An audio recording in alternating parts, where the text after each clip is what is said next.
en réalité, Allah subhanahu wa ta'ala, il pardonne absolument tous les péchés. Et quand on a conscience de ça et quand on a une bonne opinion d'Allah subhanahu wa ta'ala, alors c'est plus facile de retourner vers lui. Donc oui, le repentir, c'est, d'un point de vue intérieur, d'un point de vue de la transformation intérieure, c'est aussi oser se voir sans masque, avec toutes nos failles, toutes nos faiblesses.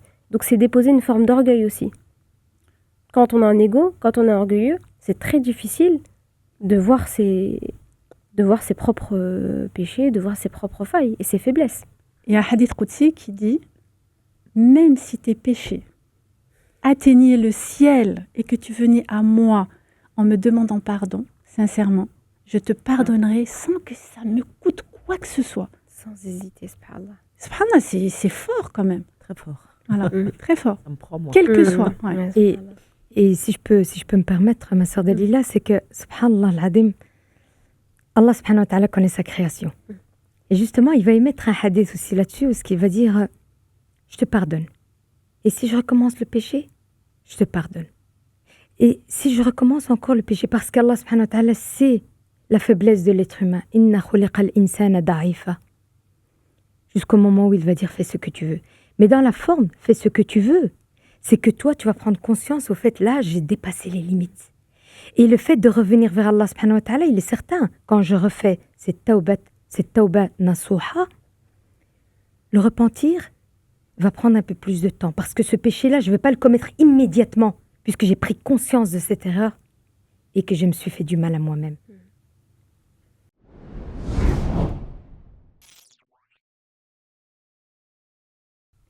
Bismillah ar-Rahman ar-Rahim, alhamdulillahi rabbil alamin, assalamu alaikum à toutes et à tous. Alors aujourd'hui, bienvenue dans ce nouveau podcast, nouvelle émission, avec, j'espère tout d'abord que vous allez bien, ainsi que vos familles. Aujourd'hui, j'aimerais d'abord commencer par être dans la gratitude de pouvoir partager encore avec vous ce moment, ce rappel. On peut dire que c'est un jardin du paradis parce qu'on ne doit pas oublier que toutes les assemblées où on parle d'Allah sont des jardins du paradis. Et en tout cas, bienvenue dans ce jardin du paradis et qui, j'espère, on pourra un maximum cueillir des fruits de ce paradis, de ce jardin, pardon. Alors, assalamu alaikum. Wa alaykoum salam. J'ai Wahiba qui est avec moi aujourd'hui. Salam alaikum Hakima, j'espère Comment que tu vas bien. Alhamdulillah, je suis ravie d'être là aujourd'hui avec vous toutes. Dalila, salam alaikum. Alaykoum salam. Comment tu vas? Alhamdulillah.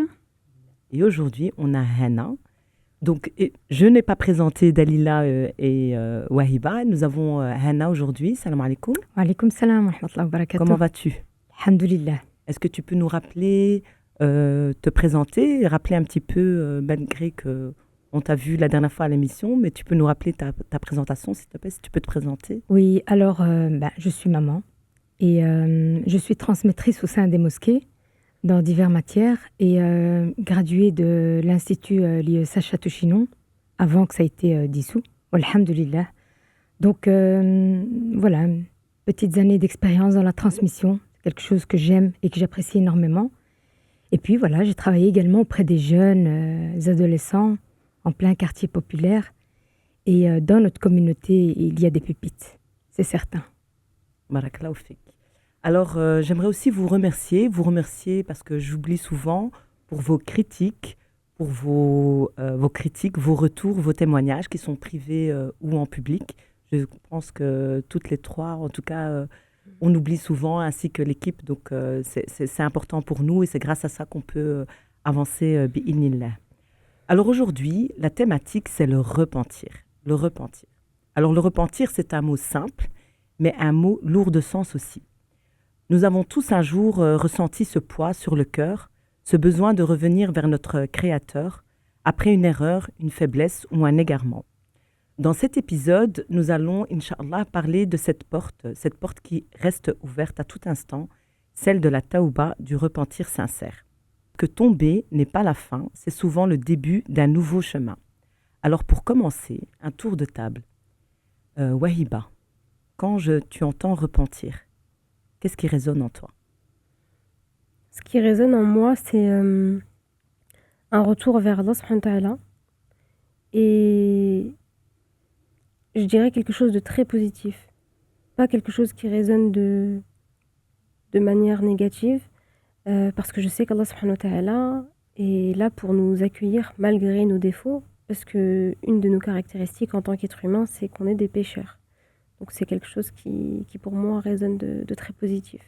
Si on a l'occasion de pouvoir le faire et que Allah subhanahu wa ta'ala nous donne cette conscience-là, d'avoir fait un péché et de revenir vers lui. Dalila? Alors, moi, ce qui résonne en moi, c'est le verset dans Surat Nour, dans lequel Allah subhanahu wa ta'ala, il nous dit « Repentez-vous tous d'un repentir sincère pour que vous récoltiez le succès. » Donc, le repentir, c'est un succès. Et c'est ça qui résonne vraiment fort en moi. Hannah? Ben pour moi, le repentir, c'est l'occasion justement d'avoir cette introspection qui est profonde, une introspection qui doit être faite normalement au quotidien. Et lorsqu'on entend le repentir, la tauba, ne pensez surtout pas qu'il s'agit d'une tauba une fois dans la vie ou au moment seulement où est-ce que je vais faire mon pèlerinage. Non. La tauba peut se faire dans ta chambre, sur ton tapis de prière, toi, avec ce dialogue avec Allah subhanahu wa ta'ala. C'est un moment en tout cas de reconnaissance et de prise de conscience et un moment de transformation. Déjà là, avec le tour de table, vous m'avez mis dans une atmosphère, mashallah. Dalila, est-ce que tu peux nous définir le repentir et les conditions du repentir? Alors, les conditions du repentir sont au nombre de 4. La première, c'est d'arrêter immédiatement de faire le péché, pour éviter que ce péché-là s'enracine dans le cœur. Deuxièmement, c'est le regret. Ressentir, mais tout se passe dans le cœur finalement. C'est ressentir ce regret dans le cœur, ce pincement qui fait que on n'est pas dans la bonne direction. Et le prophète alayhi salatu wassalam, il a dit que le repentir, c'est le regret. Tout comme le Hajj, c'est Arafat. Si on n'est pas présent le jour de Arafat, notre Hajj ne compte pas. Et ben le pilier du repentir, c'est le regret. Ensuite, troisièmement, c'est d'être déterminé à ne plus reproduire ce péché. Donc, c'est être sincère dans la démarche de « je ne referai plus ce péché ». Et ensuite, rendre les droits à ceux qui sont victimes de notre comportement. Ça, c'est le plus difficile, je pense. Pour cette définition, enfin les conditions du repentir, donc j'entends bien que c'est le regret qui est le... Tu l'as mis, parce que c'est vrai que souvent on parle des conditions du repentir et chacun comment il les classe et les priorise, mais quand tu mets le focus sur le regret, parce qu'on aurait peut-être souvent tendance à... Moi je dirais que les autres sont plus faciles peut-être à faire que le regret. Pas spécialement. Ou c'est parce que c'est là que se joue Vraiment, la sincérité. Le regret, c'est là que on a cette prise de conscience qu'on a commis une erreur vis-à-vis d'Allah, sous le regard d'Allah. Et à ce moment-là, on est déterminé à ne plus le refaire. Et à revenir en toute humilité aussi. Je pense que le regret, c'est ce qui permet de ressentir cette humilité qu'on est des fauteurs, qu'on a péché. Donc regret avec humilité, tu rajoutes l'humilité qui va de pair. Wahiba, au fond, est-ce que le repentir, donc c'est vraiment revenir vers Allah, mais est-ce que c'est pas aussi une manière de se retrouver, de se reconnecter à soi-même, de renouer, comme tu disais, aussi à sa propre lumière? Alors, le repentir, c'est revenir à Allah subhanahu wa ta'ala, c'est aussi revenir à soi et à sa fitra.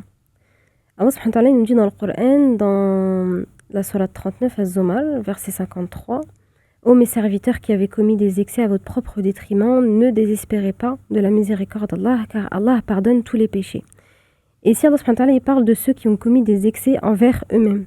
Donc en réalité, quand on fait un péché, on se blesse nous-mêmes. C'est pas juste de la désobéissance.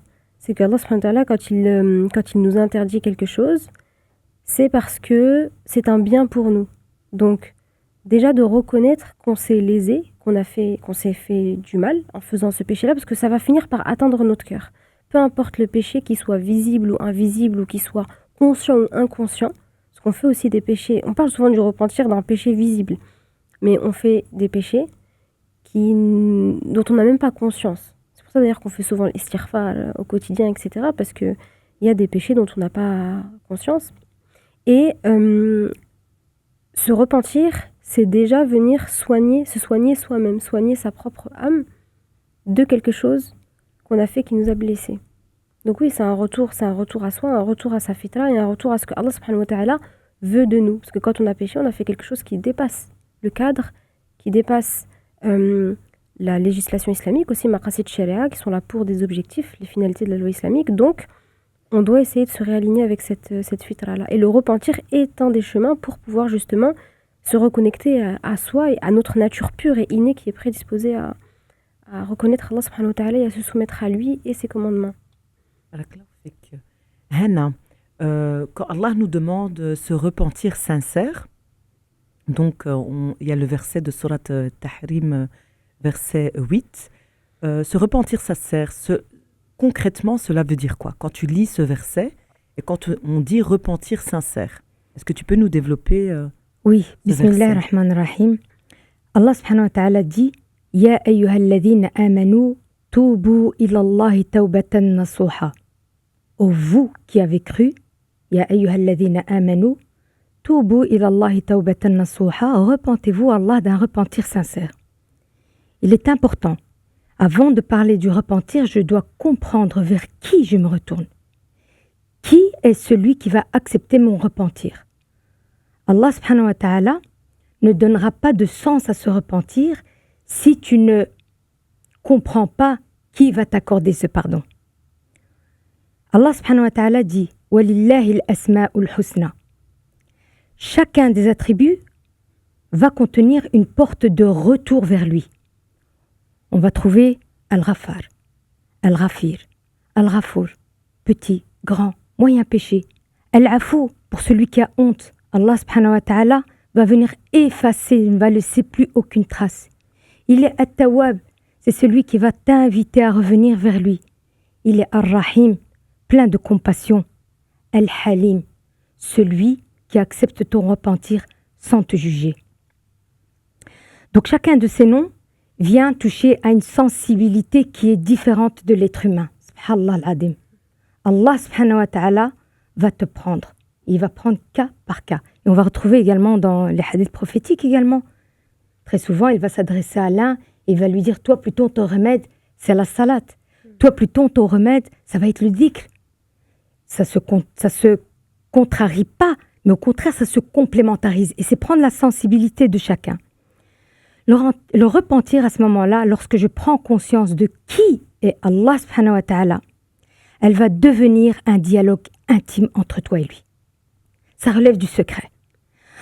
Alors, il ne s'agit pas que d'abandonner une faute, mais c'est de revenir vers lui avec un amour immense. Ya ayyuhalladhina amanu tubu ila Allahi tawbatan nasuha. Allah subhanahu wa ta'ala, dans ce verset, ne rappelle pas la culpabilité. C'est une invitation pleine de compassion. Quand on va voir le début du verset, Ya ayyuhalladhina amanu, il est important de faire et de comprendre qui sont ces porteurs de foi. Et on va retrouver justement dans la sourate Hujurat, Allah subhanahu wa ta'ala donc nous dit, au sujet des Bédouins, قالت الأعراب آمنا قل لم تؤمنوا ولكن قولوا أسلمنا ولما يدخل الإيمان في قلوبكم. Les Bédouins ont dit, nous avons cru, amanna. Non, vous n'avez pas encore cru. Dites plutôt, nous nous sommes simplement soumis, aslamna, car la foi n'est pas encore entrée dans votre cœur. Deux aspects. Ici, dans ce verset, deux niveaux spirituels. Le premier, l'islam. Et là, il s'agit de la soumission qui est apparente, autrement dit, les 5 piliers de la foi. Et ensuite, on va retrouver al-iman. Et al-iman vient renfermer un concept qui s'agit du raïb, c'est la foi sincère, la conviction profonde, sans aucun doute qu'Allah subhanahu wa ta'ala est amour. Allah ne dit pas dans ce verset, pourquoi est-ce que tu as fauté? Allah subhanahu wa ta'ala ne va pas nous aborder avec une question. Et très souvent, on va retrouver dans le Coran, et c'est ce que relève le savant Mohammed al-Asfahani, plus de 2200 versets sous forme de questions. Ces questions-là elles ne viennent pas informer. Ces questions-là viennent te transformer.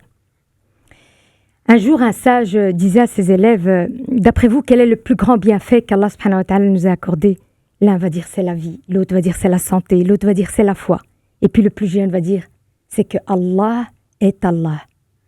Alors oui, lorsque je m'intéresse et lorsque je sais qui est Allah subhanahu wa ta'ala, mon repentir va prendre une forme qui est complètement différente. Parce qu'Allah n'est pas là pour m'humilier. Allah n'est pas là pour me faire culpabiliser. Allah subhanahu wa ta'ala, il est le pardonneur, il est le compatissant, il est le discret et il est le miséricordieux. Donc pour toi, Hannah, le fait que revenir au repentir, c'est d'abord revenir, tu nous as donné par exemple aux attributs divins, et tu expliques aussi que c'est adapté en fonction de chacun. Connaître Allah, ça rejoint un peu ce que tu disais en fait. Toi, c'est renouer d'abord avec Allah, c'est renouer avec soi-même. Et donc la première connexion du repentir sincère, c'est revenir à Allah subhanahu wa ta'ala. Et tu nous as bien montré à travers les versets et les hadiths par rapport à ça, ce qui mériterait, et je sais qu'aussi tu donnes cours d'ailleurs, les attributs divins, mais c'est vrai que se rappeler souvent, parce qu'on arrive au repentir, mais se rappeler que la connexion première, c'est évidemment se remettre à Allah et sous ses différents attributs. Il y a aussi un hadith qui peut illustrer la sincérité qu'on peut avoir. Le prophète, alayhi sallam, il nous raconte l'histoire de cet homme d'avant qui a vécu sa vie comme il a voulu, en oubliant Allah. Mais vraiment, il a fait ce qu'il voulait. Et sur son lit de mort, il dit à ses enfants, « Une fois que je serai mort, vous brûlez mon corps, vous mettez la moitié, vous le dispersez sur la terre et le reste dans la mer. » Donc il décède, les enfants font ses dernières volontés et à partir de là, Allah subhanahu wa ta'ala, il rassemble les cendres. Et il lui dit, « Pourquoi tu as fait ça ?» Et là, l'homme, il lui dit, « J'ai craint de te rencontrer, ya Allah. » Et là, Allah subhanahu wa ta'ala, il lui dit quoi? Dans sa grande miséricorde, « De par ta crainte, je te pardonne et tu rentreras au paradis. » C'est-à-dire que nous, on est inconscient de la miséricorde d'Allah subhanahu wa ta'ala, ce qui peut procurer. Et ce qui est intéressant là-dedans, c'est tout vient du cœur. Vraiment, c'est quelque chose d'invisible, c'est un ressenti.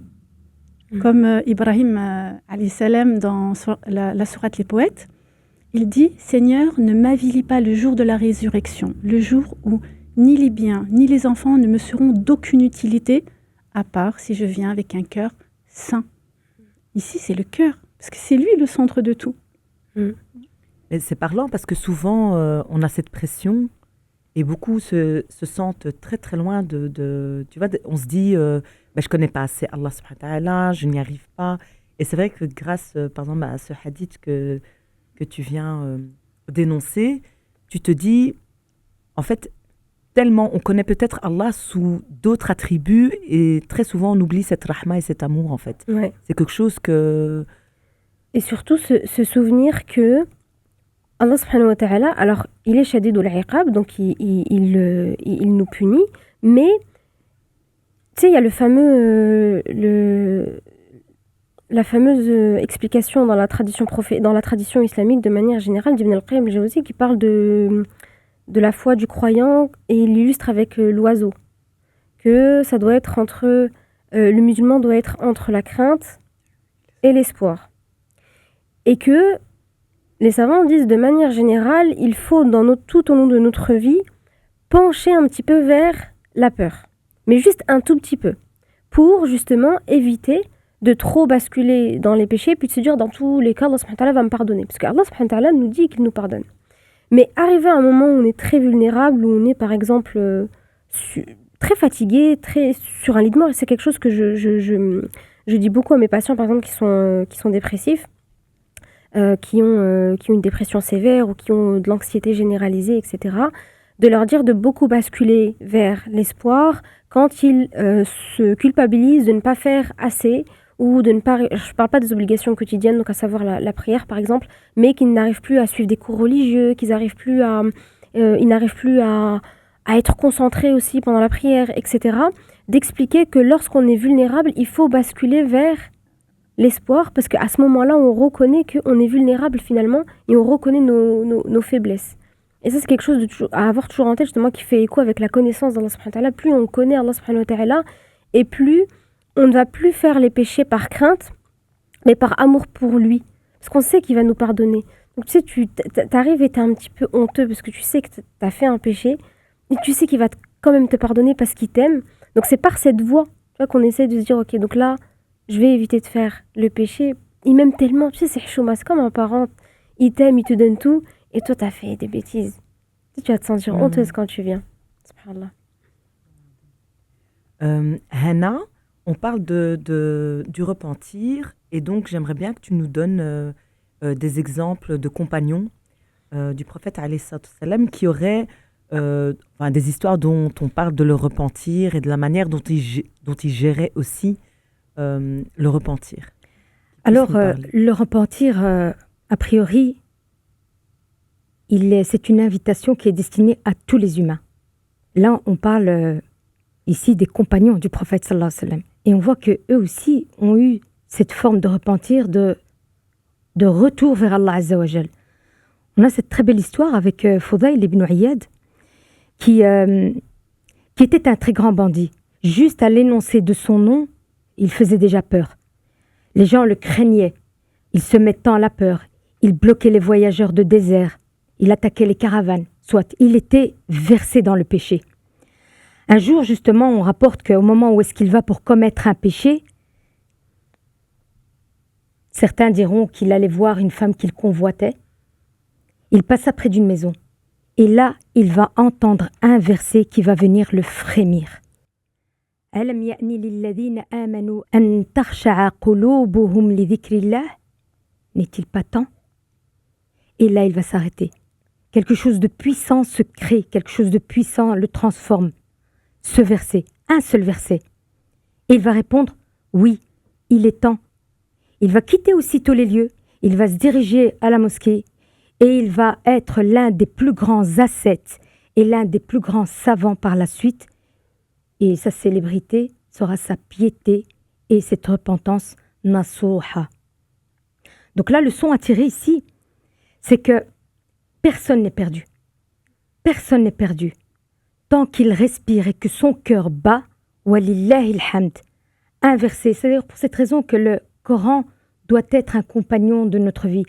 Alors je suis d'accord et je peux comprendre que dans un premier temps, il est difficile si je n'ai pas cette habitude de prendre mon Coran, mais juste inversé. Remercie Allah subhanahu wa ta'ala pour ses yeux qu'Allah t'a donnés. Pose tes yeux sur son verbe. Un seul verset peut venir transformer ta vie. Et évidemment, ici, on se perçoit avec Fudayl ibn Iyad qu'un repentir sincère, il vient effacer les pires des fautes. Oui, et ça parle aussi, si je peux me permettre aussi, ça énonce aussi le fait que tu parles de cette intervention du verset, mais aussi de se dire que tu parles de son passé en tant que bandit, mais ce qui est magnifique, c'est que de ce passé, la finalité, c'est ça qui est important, c'est devenu un très grand savant. Et des fois, on se coupe, tu vois, de cette rahma, de se dire, bah, tiens, je me sens très éloignée, c'est vrai que les compagnons, c'était facile, et inversaient, et puis leur cœur frémissait, et tu vois, et c'était tout.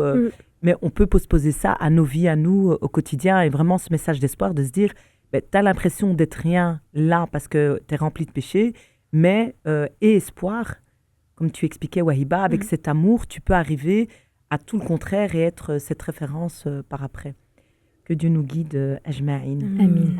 En parlant d'un verset qui pourrait changer ou qui peut nous interpeller, Dalila, Allah aime ceux qui se repentent et ceux qui se purifient. Alors quand tu entends ce verset, il y a plein d'interprétations, mais comment tu pourrais nous expliquer ou en tout cas nous donner des pistes? Alors déjà, Allah aime ceux qui se repentent. Ce qui est intéressant ici, c'est que il va y avoir un hadith dans lequel le prophète alayhi salam il dit Allah se réjouit quand une personne vient lui demander pardon. C'est à l'image de ce bédouin qui est dans le désert, qui a perdu sa monture, qui ne sait pas comment rentrer chez lui et qui la retrouve. La joie qui ne va pas mourir dans le désert. Et ben, c'est exactement comme ça qu'Allah considère le repentant. Et ce qu'il faut comprendre, c'est que nous, on n'est rien mais absolument rien. Allah, il fait ce qu'il veut. Si on ne se met pas dans cette position de, je ne dis pas serviteur, esclave. On est des esclaves d'Allah. Pas des esclaves, parce que dans l'interprétation humaine, esclave, c'est choquant. Il y a des musulmans qui n'osent pas dire ce terme-là, alors que c'est le terme à employer. Sauf que Allah est notre maître et il nous considère avec bienveillance. Esclave, c'est pas de la maltraitance. C'est notre condition de dépendance totale à Allah subhanahu wa ta'ala. C'est-à-dire que là, je suis arrivée à un point où je suis dans un mal. Je sens ce regret-là, je ne suis pas bien. Vers qui je me retourne? Je vais demander à ma sœur, je vais demander à ma mère, je vais demander à qui? Il n'y a qu'Allah. Il n'y a qu'auprès d'Allah, je vais trouver cette paix, cette sérénité quand je lui aurai tout confié, tout avoué, tout dit. Et c'est pour ça que c'est important ce que la bouche, elle émet comme parole, parce que le cœur, automatiquement, il va être touché. C'est le cœur et la langue, c'est pour ça quand on fait du dhikr, on le dit, et on prononce les mots. On ne le dit pas dans sa tête, parce que ça va produire son effet sur le cœur. Donc ça, c'est important.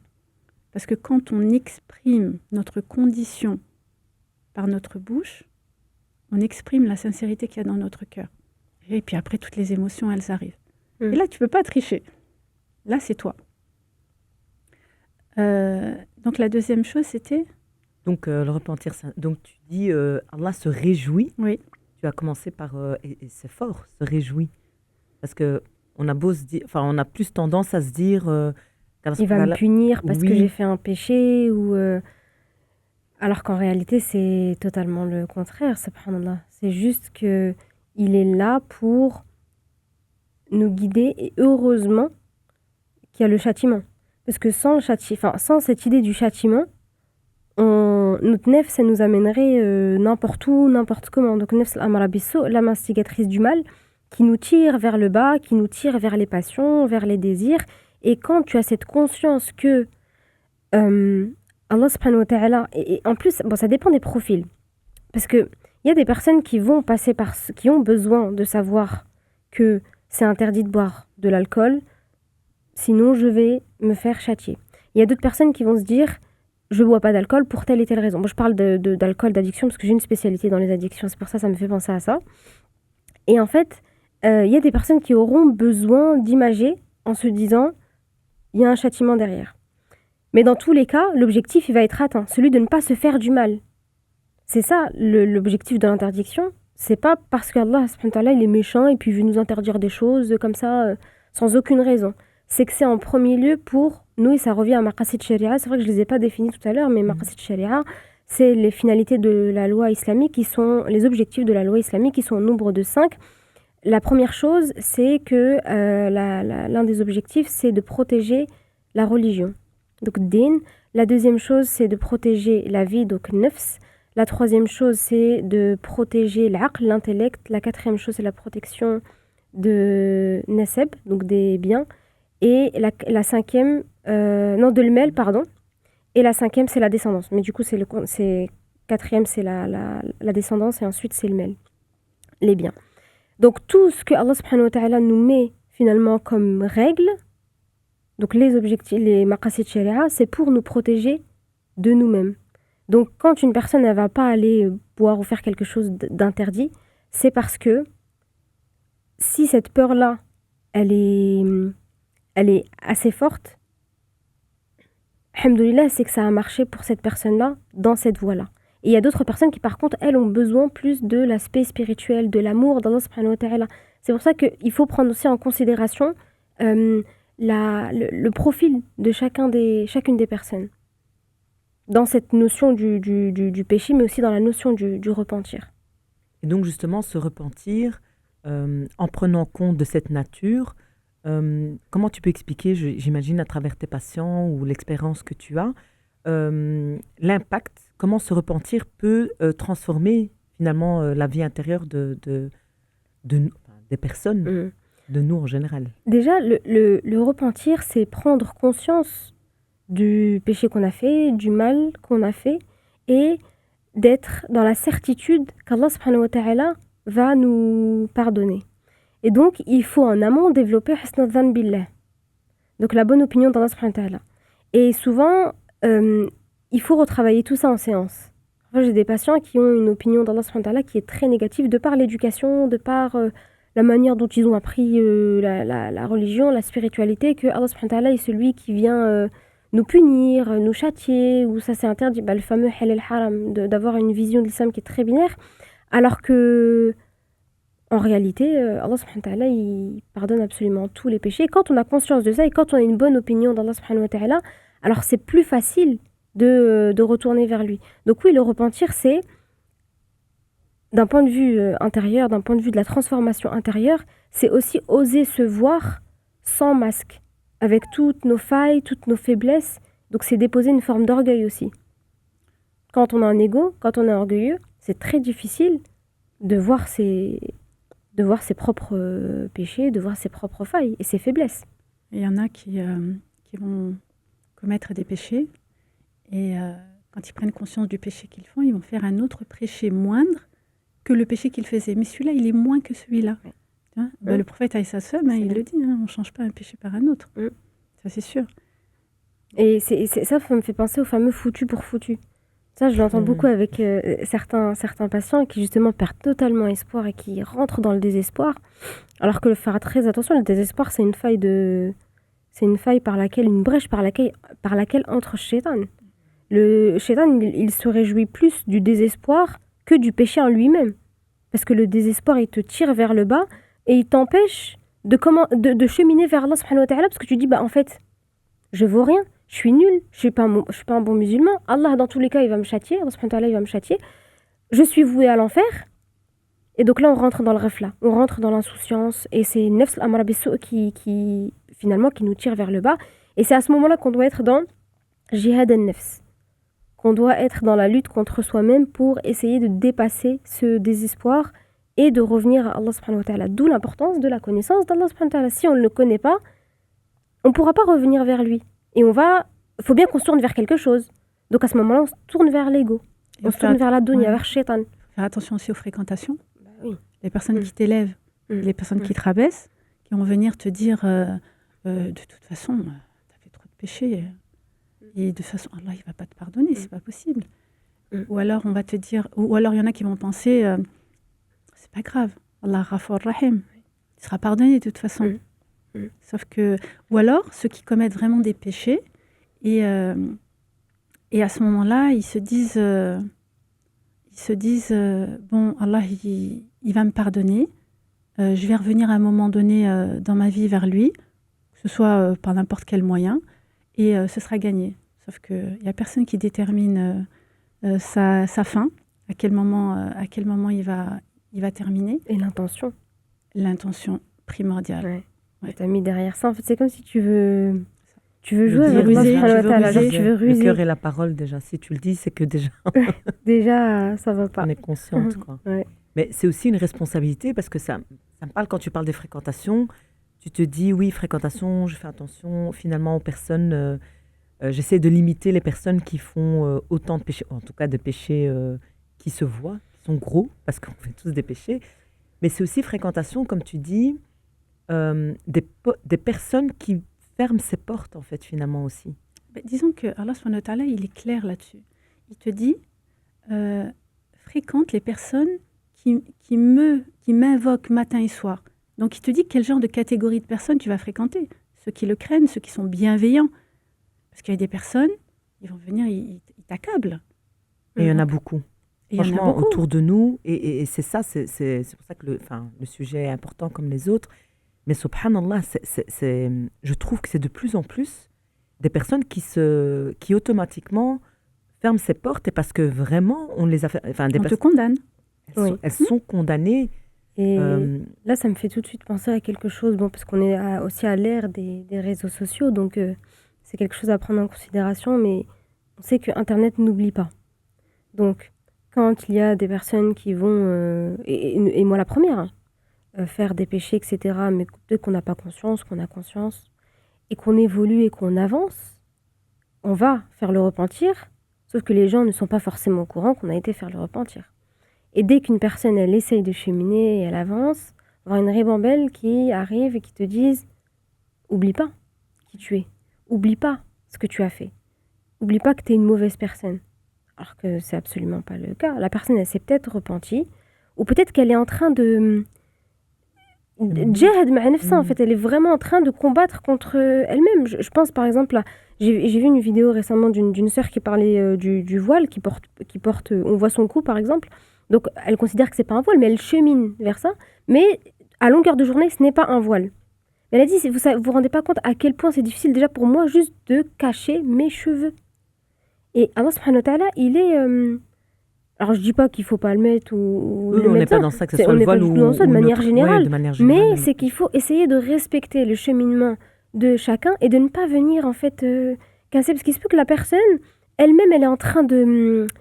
déjà, shaitan, qu'il a ça. Donc déjà, shaitan, il est en train de la travailler. travailler au corps. Il n'a qu'un seul objectif de toute façon, c'est de nous dévier du chemin. Donc en plus, si on a des personnes qui viennent et qui lui disent ce genre de choses, bien sûr qu'elle va encore plus alimenter cette idée de foutu pour foutu. Bon, bah c'est pas grave si je fais telle chose. Sauf qu'on ne remplace pas un péché par un péché. Oui, sauf que cette personne qui va venir lui dire, enfin, les personnes, parce que c'est pas qu'une, c'est pas un voile, mieux vaut que tu l'enlèves. Ces personnes-là qui jugent, qui calomnient, parce que c'est la calomnie, ils se rendent même pas compte qu'ils sont en train de commettre des péchés eux-mêmes. Voilà. Et donc là déjà, ce qu'ils font nécessite des repentirs. Et ça, ils s'en rendent même pas compte. Au lieu de s'occuper de leur propre cœur, de voir comment ils peuvent cheminer vers Allah, ils viennent et ils scrutent le moindre défaut apparent qu'ils pensent voir vers les autres, sur les autres. Et c'est ça le problème de notre société musulmane maintenant, notre communauté. C'est le propre, c'est le propre de l'être humain, effectivement. Kullu banu Adam khata. C'est une caractéristique que l'homme contient. Maintenant, quand je reviens vers Allah subhanahu wa ta'ala, lorsque je prends connaissance de ses attributs, il n'y a aucun de ces attributs qui me condamne. Bien au contraire, tellement d'espoir, tellement d'amour, tellement de miséricorde. Et c'est le plus beau cadeau qu'Allah est Allah. Je tiens à revenir aussi. Donc, le sujet est... voilà. On n'a pas fini, on est encore là. Mais je tiens à rappeler d'abord de remercier toute l'équipe de bénévoles, parce que des fois, on le fait à la fin. Là, je vais le faire en plein milieu. Toute l'équipe de bénévoles qui sont dans la régie et puis les extras à côté. Et je vous rappelle aussi la cagnotte Tipeee. Donc, le lien sera, comme d'habitude, en dessous. Et voilà, on vous demande de nous soutenir, de soutenir cette cagnotte pour ce beau projet, pour qu'on puisse continuer à transmettre, continuer à rappeler, et que ça soit pour tout le monde d'ailleurs, que ça soit, enfin, en même temps, ça, nous les premières. Oui, quand on fait nos propres recherches pour les podcasts, donc c'est déjà... On est les premières concernées, je pense. Premières concernées, oui. Donc voilà, n'hésitez pas en tout cas par rapport à la cagnotte Tipeee. Alors là, on a eu la théorie, alhamdoulilah, on a les conditions, on a parlé des conditions, on a parlé de revenir à Allah, on a eu quelques brilles de les versets, le fait que effectivement connaître Allah, c'est revenir vers la connaissance, se repentir, c'est revenir vers Allah, mais on voit que la nature aussi, c'est revenir vers soi-même, qu'il y a cette transformation. Et alors ça aussi, c'est une réflexion qu'on m'a fait. Apparemment, j'arrête pas de dire, ouais, mais donne-nous des tips, donne-nous des conseils et donne-moi des personnages. Donc je vais revenir avec ça. La peur de pas être dans le concret. Maintenant, le repentir. Alors, le repentir au quotidien. Donc une fois qu'on a un petit peu généralisé, Dalila, la question est simple. Peux-tu nous donner, toi, des astuces, des manières dont on pourrait, on intégrerait le repentir dans nos foyers, au sein de notre foyer, cette culture en tout cas du repentir? Du repentir, du pardon, de l'istighfar, tout ça. Bah, déjà, quand ton enfant va faire une erreur, il va casser, il va faire une erreur, il a menti. Nous, au lieu de l'accabler, lui dire c'est haram de mentir, c'est interdit de mentir, faut pas mentir. Bah, déjà, on ne respecte pas l'état de son cerveau. Pourquoi il a menti? C'est parce qu'il a peur, c'est parce qu'il y a ci, il y a ça. Bah, c'est de revenir vers une explication. Bon, ton enfant, il a menti? Ok. Donc, toi, tu sais qu'il a menti. Comment est-ce que tu vas venir exposer cette erreur de manière à ce qu'il soit apaisé et qu'il n'ait plus à refaire ce genre de choses. Bien qu'il va le refaire, c'est normal parce qu'à des moments donnés, il va se sentir tellement en stress que automatiquement, il va réagir de cette manière. C'est de revenir vers l'erreur, le mensonge qu'il a fait. Ah bon? Et qu'est-ce qui s'est passé? Comment ça se fait? Qu'est-ce qui t'a poussé à faire ça? C'est de revenir sur lui, qu'est-ce qu'il pense dans sa tête, comment est-ce qu'il a pris la chose pour pouvoir corriger par la suite. Mais tu sais, Allah, lui, il est tellement miséricordieux que quand on fait des erreurs, il nous dit « reviens ». Et tu sais comment on revient à Allah? On dit « astaghfirullah ». Déjà, c'est la première notion. Ils sont petits, ils ne savent pas ce que c'est que le repentir, il faut. Et ensuite, plus il grandit, plus on lui dit « qu'est-ce que tu ressens dans ton petit cœur ?» Tu te sens mal, tu es gêné. Eh bien, tu vois, ça c'est du regret. Et quand on ressent le regret, Allah, il nous pardonne, quelle que soit la chose qu'on a faite. Et au fur et à mesure, on intègre les conditions pour que ce ne soit pas trop de notions à la fois. Mais vraiment, ne pas être dans le jugement, pas dans l'accablement. Oui, tu as vu ce que tu as fait? Ben maintenant, tu sais Allah ce qu'il va faire? Il va tellement être en colère après toi qu'il va t'arriver que des choses mauvaises. Donc, on est toujours dans ce rapport, voilà, il cherche à me punir, donc il faut que je fasse gaffe, il faut que je fasse attention, parce que... Et ça, c'est terrible de vivre comme ça. Parce que la vision qu'on a d'Allah, elle est négative, mais ultra négative. Elle est biaisée après tout au long de ta vie. Parce qu'Allah, il te dit, dans sa hadith Qudsi, « Je suis à l'image que se fait mon serviteur de moi. » Donc, si tu penses que je suis miséricordieux, je le serai avec toi. Si tu penses que je vais te punir, alors je vais te punir. Voilà. Donc, c'est vraiment avoir ce rapport avec Allah.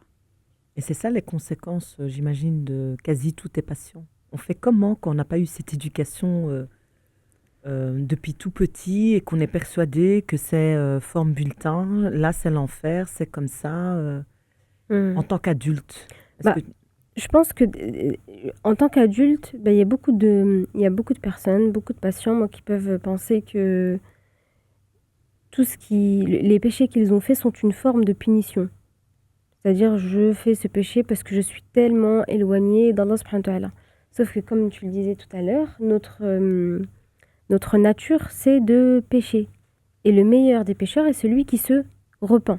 Donc, plus on travaille sur sa vision d'Allah subhanahu wa ta'ala, et plus on va pouvoir cheminer vers lui de manière sereine. Et ça, c'est vrai que c'est très très compliqué quand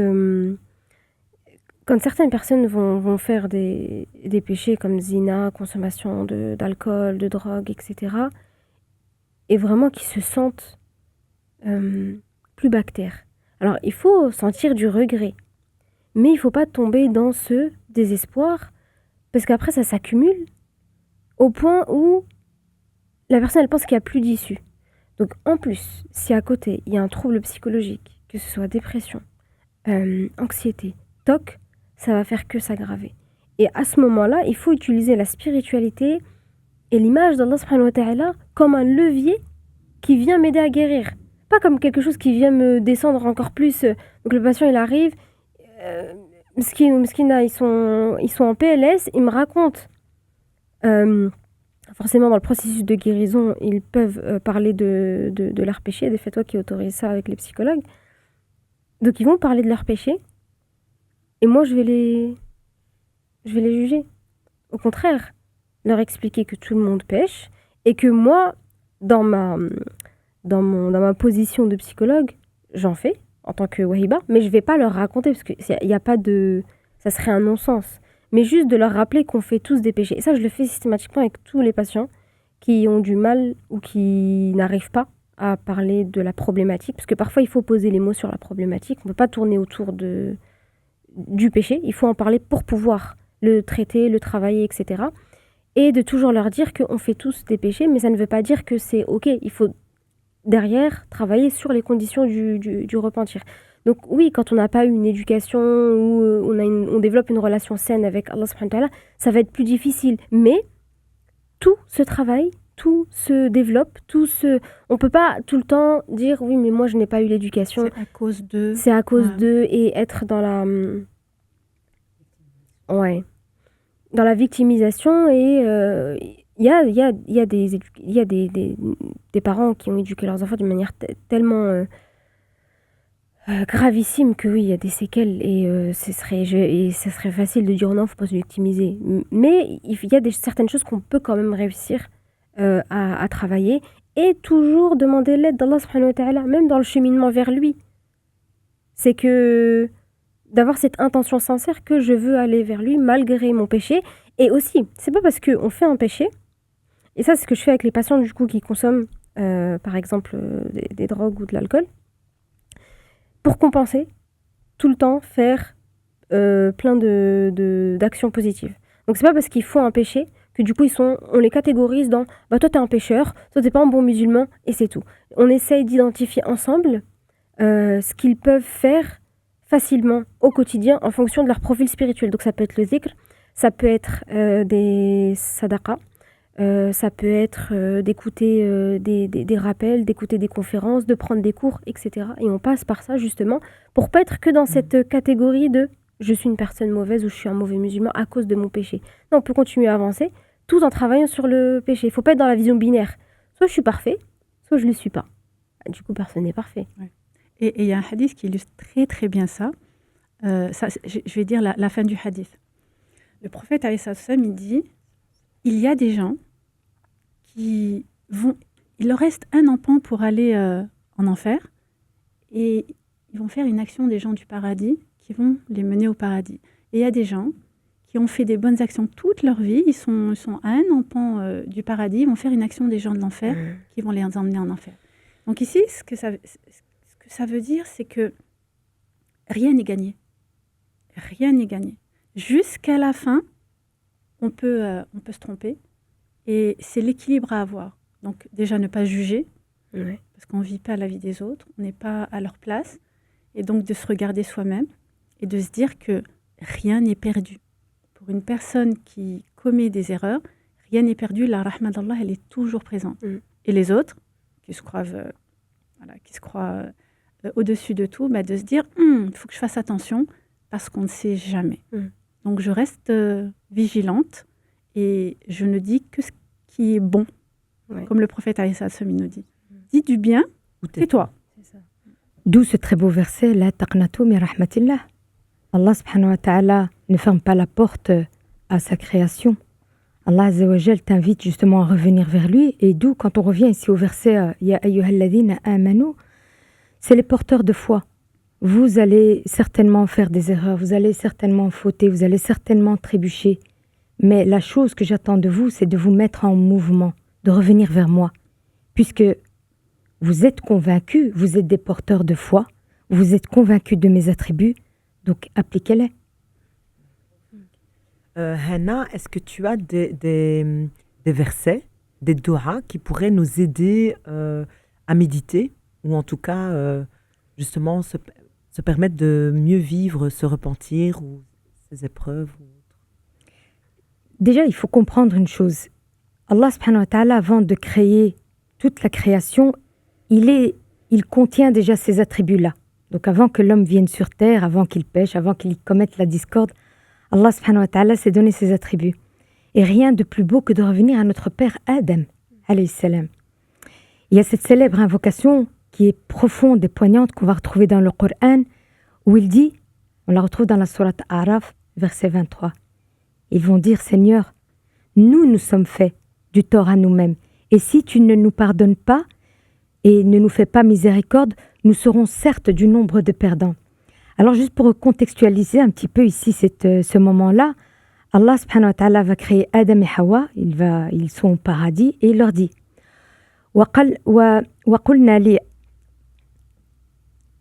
وقلنا يا آدم اسكن أنت وزوجك الجنة وكلوا منها رغدا حيث شئتما ولا تقربا هذه الشجرة فتكونا من الظالمين. Mangez abondamment, où vous voudrez. Une condition, ne vous approchez pas de cet arbre, sinon vous serez au nombre des injustes. Satan, il étudie le terrain, il tourne autour, il connaît la psychologie de Adam et de Hawa. Il va les tromper, il va leur promettre l'éternité, il va leur promettre un royaume impérissable et ils vont goûter à ce fruit. Et là, à ce moment-là, le voile de la paix va se retirer de leur cœur. Pour la première fois, ils vont être confrontés à ce sentiment de honte et de peur. Le poids du remords est présent. Ils vont baisser le regard, ils vont commencer à chercher des feuilles justement pour revenir couvrir leur nudité. Tandis que leur âme, à ce moment-là, elle aussi, recherchait refuge auprès d'Allah subhanahu wa ta'ala. Et le plus beau cadeau qu'Allah subhanahu wa ta'ala lui a fait à ce moment-là, je suis là. Et il va lui inspirer justement cette invocation. Donc, le repentir sincère, en réalité, ne vient pas de moi. Il vient de lui. C'est lui qui est venu m'inspirer cela. Le regret, les mots pour revenir à lui. Et puis, Adam alayhi salam n'a pas commencé à s'excuser ou plutôt il a reconnu sa faute. Adam a reconnu sa faute. Nous nous sommes fait du mal à nous-mêmes. Et à travers ce repentir, ce qui est juste majestueux, puisqu'on parle du Père de l'humanité, c'est que lorsque Allah subhanahu wa ta'ala accepte le repentir de Adam, il inaugure une voie de la tauba pour toute l'humanité. Et je vais terminer avec ça. En réalité, la plus sincère des invocations, c'est les mots qui sortent du cœur. Parce que parfois, les mots sont tellement lourds que la langue ne pourra pas les porter, même le saisir. Ces mots silencieux, ces larmes, ces regrets, eh bien tout ça traverse les voiles du monde pour parvenir à Allah subhanahu wa ta'ala. Allah subhanahu wa ta'ala dit nous avons créé certes l'homme et nous savons ce que son âme lui suggère et nous sommes plus près de lui que sa propre veine jugulaire. C'est-à-dire que Allah subhanahu wa ta'ala n'entend pas que des mots articulés, mécaniquement sortis, mais le cri du cœur, même sans voix, il perce les méandres de la création pour arriver vers Allah subhanahu wa ta'ala. Subhanallah. Ça montre à quel point, dans tous les cas, on ne rentrera pas au paradis par nos bonnes actions.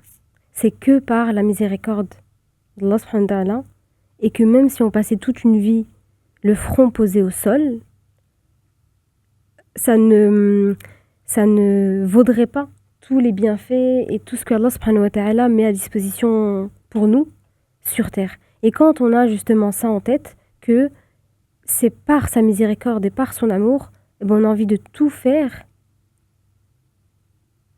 mais bien. De tout faire, mais d'une bonne manière, subhanallah, pour se rapprocher de lui. Il y a un hadith du prophète alayhi salatu wassalam qui raconte une des scènes du jour des comptes. Et il y a deux hommes. Un homme qui n'avait qu'une hasanat. Et lui, il était voué à aller en enfer. Une hasana. Il y avait un homme qui avait, pour qui il manquait une hasana pour entrer au paradis. Et il cherchait partout, il demande à ses proches, personne ne donnera de hasana. Personne. Il demande à tout le monde, rien. Et il voit un homme, et l'homme, il lui dit, tu fais quoi, tu cherches quoi? Il a dit, il me manque une hasana, une, pour entrer au paradis. Il lui dit, moi j'en ai une. De toute façon, je vais aller en enfer. Tiens, prends-la. Et à ce moment-là, il lui a dit, viens. Qu'est-ce que tu viens de faire? Pourquoi tu l'as fait? J'ai qu'une hasana. Autant qu'elle lui profite. Et là, il lui dit, tu vas être plus miséricordieux que moi. Toi et lui, au paradis. C'est ça, Allah. C'est que la manière dont on va considérer Allah, ça change tout. Oui. Vraiment, Allah subhanahu wa ta'ala, il met à notre disposition tous les moyens pour revenir à lui. Tout. Allah, il dit que quand tu fais une mauvaise action, quand tu fais une bonne action, tu as 10 en récompense. Quand tu fais une mauvaise action, elle est inscrite une fois. Une fois. Ça veut dire qu'Allah, il te dit, vas-y, fais des bonnes actions, regarde ce que tu vas récolter. À chaque fois, il y a des moments et des instants où on peut gagner le maximum. Et c'est vrai, quand tu dis qu'on ne rentrera au paradis que par la miséricorde d'Allah, c'est parce que la récompense du paradis, c'est l'éternité, c'est la félicité, c'est le bonheur total. Comment est-ce qu'on peut équilibrer notre vie sur Terre nos jours d'adoration, ces quelques miettes d'adoration auprès d'Allah subhanahu wa ta'ala, pour le paradis, c'est impossible. C'est impossible. Rien de tout ce qu'on ferait, même si on vivait toute notre vie en prosternation, comme tu l'as dit, ça ne suffirait jamais à égaler la récompense suprême d'Allah subhanahu wa ta'ala. Et ça, en prendre conscience, c'est de se dire, on est des privilégiés. Et ce qui est beau aussi, c'est que quand tu fais une bonne action, elle équivaut à 10 bonnes actions. Par contre, si tu fais un péché, est égal à un péché. Oui, c'est ça. Lorsqu'on revient à la fin de la sourate Al-Fajr, Allah subhanahu wa ta'ala dit Ya ayyatuha an-nafsul mutma'innah irji'i ila rabbiki radiyatan mardiyah fadkhuli fi ibadi wadkhuli jannati. Irji'i, il y a une forme de retour. Le retour où est-ce que notre Père était. Et dans la sourate Al-Mulk, on va retrouver également un passage où est-ce que les anges du châtiment te poseront la question et te diront mais le message ne t'est-il pas parvenu? Autrement dit, votre GPS, là, à un certain moment, il s'est trompé de route. Normalement, vous ne pouvez pas vous retrouver ici, puisque votre demeure, c'est là, auprès d'Allah subhanahu wa ta'ala. Comprendre qu'Allah subhanahu wa ta'ala est là et que je dois retourner dans ma demeure, je pense que ça ne demande que de se mettre en action et de faire en tout cas en sorte de faire du bien autour de nous, si ce n'est que par l'écoute, un sourire ou même un regard bienveillant. C'est pour ça qu'on dit aussi que le repentir, c'est vraiment un processus de transformation émotionnelle aussi. C'est-à-dire que lorsqu'on fait un péché, on passe par la reconnaissance du péché, donc par la honte, qu'on essaie de transformer en quelque chose de positif, de bienveillant envers soi-même et ne pas être que dans je m'enfonce. Mais pour pouvoir développer cette bienveillance, il faut l'avoir travaillé en amont. C'est pour ça qu'on dit que subhanallah, tout est imbriqué, la connaissance de soi, la santé mentale, la santé psychologique, la santé spirituelle. Et c'est pour ça qu'on parle de transformation émotionnelle, parce que on passe par plusieurs émotions. Il y a aussi, quand on a fait un péché, il y a la peur. Qu'est-ce qui va se passer? Qu'est-ce que je vais avoir comme retombée, comme conséquence? Ça, je peux l'entendre aussi parfois en consultation. Oui, souvent on entend Là, ça, c'est les punitions. conséquences, c'est la punition. C'est Dieu qui, un jour, j'avais dit que... C'est ça. Et du coup, on se dit, bah, je sais pas, est-ce que c'est une punition ou est-ce que c'est une épreuve? Oui, bah dis-moi, bah ça, je sais pas. Voilà, c'est chaque personne qui sait si c'est une punition ou si c'est une épreuve. C'est plutôt aussi la manière dont tu vas vivre cette situation qui te montre si c'est une punition, si c'est une épreuve. Si c'est une épreuve, justement, tu vas te rapprocher d'Allah subhanahu wa ta'ala et cette épreuve-là, ça sera une purification. Parce que le péché peut être effectivement une épreuve. Donc c'est pour ça que le repentir, quand il est vraiment bien compris, c'est vraiment quelque chose qui peut nous renforcer. Et très important d'avoir en tête qu'il y a cette notion de muraqaba qu'il faut toujours avoir, c'est-à-dire cette introspection, la vigilance du cœur, les péchés que je fais, qu'est-ce que je dois améliorer, qu'est-ce que je dois travailler, et être vraiment dans cette dynamique. Justement, tu parlais du mouvement. Le fait de se repentir, c'est revenir vers Allah subhanahu wa ta'ala. Donc si on n'est pas dans ce mouvement, si on n'est pas dans cette muraqaba, on va jamais se rendre compte et être aussi reconnaissant et être dans la gratitude que si on se repentit, c'est pas parce que je suis un musulman, une bonne musulmane qui reconnaît. C'est que par la miséricorde d'Allah qui nous a permis de nous rendre compte sur terre du péché ou de la dinguerie qu'on est en train de faire. Et qui nous a permis de revenir vers lui avant que ce soit trop tard. Et ça, c'est un cadeau qu'Allah subhanahu wa ta'ala nous fait de pouvoir corriger sur terre avant le jour des comptes. L'être humain, lui, quand il va pardonner à quelqu'un, le vrai pardon, c'est quoi? C'est là où il n'y a pas de reproche. Allah subhanahu wa ta'ala, quand on va lui demander pardon, quand on va revenir à lui, jamais il nous fera, il nous rappellera nos erreurs. L'être humain, oui. Et il y a un hadith qudsi qui dit, même si tes péchés atteignaient le ciel et que tu venais à moi en me demandant pardon, sincèrement, je te pardonnerai sans que ça me coûte quoi que ce soit. Sans hésiter, subhanallah. Subhanallah, c'est fort quand même. Très fort. Voilà, très fort. Ça me prend, moi. Quel que soit. Ouais. Et si je peux me permettre, ma sœur Dalila, c'est que, subhanallah al-Adim, Allah subhanahu wa ta'ala connaît sa création. Et justement, il va y mettre un hadith aussi là-dessus, où ce qu'il va dire, je te pardonne. Et si je recommence le péché, je te pardonne. Et si je recommence encore le péché, parce qu'Allah subhanahu wa ta'ala sait la faiblesse de l'être humain, jusqu'au moment où il va dire fais ce que tu veux. Mais dans la forme, fais ce que tu veux. C'est que toi, tu vas prendre conscience au fait, là, j'ai dépassé les limites. Et le fait de revenir vers Allah subhanahu wa ta'ala, il est certain, quand je refais cette tawba nasuha, le repentir va prendre un peu plus de temps. Parce que ce péché-là, je ne vais pas le commettre immédiatement, puisque j'ai pris conscience de cette erreur et que je me suis fait du mal à moi-même. Merci beaucoup.